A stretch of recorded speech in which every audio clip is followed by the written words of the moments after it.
Hello అండి. ఈరోజు మనం సికింద్రాబాద్ శ్యాంబాబా టెంపుల్కి వచ్చాము. అందరూ నార్త్ ఇండియాలో కాటు శ్యాంబాబా అని పిలుస్తారు. సో మనం త్రిభువనధారి బార్బరిక్ ఫిల్మ్ చేశాం కదా, ఆయన బ్లెస్సింగ్స్ ఉండాలని మేము ఈరోజు సికింద్రాబాద్లో ఉన్న టెంపుల్కి వచ్చాము.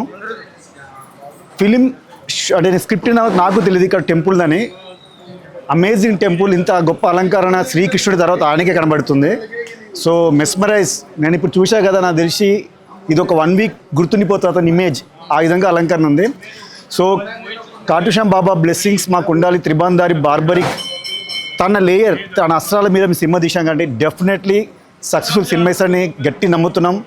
3 అస్త్రాలు 3 వీక్స్ సక్సెస్ఫుల్ ఆడుతుంది. చాలా గట్ ఫీలింగ్తో ఉన్నాం. ఎందుకంటే శ్యామ్ బాబా పైన అంటే ఆయన లేయర్ని ఇలా ఈ కరెంట్ జనరేషన్కి ఒక ఓల్డ్ మ్యాన్ ఎలా అతని అస్త్రాన్ని వాడుకోగలుగుతాడో బ్యూటిఫుల్గా చిత్రీకరించాడు. బ్యూటిఫుల్ ఆర్టిస్టులు దొరికారు. బ్యూటిఫుల్గా నేను కూడా పిక్చరేషన్ చేశాను. సక్సెస్ మీ అందరు ఇస్తారు.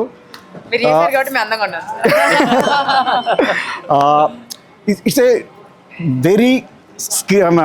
Very crispy tight screenplay oriented film. Multiple లేయర్స్ని బ్యూటిఫుల్గా తీశాడు మోహన్.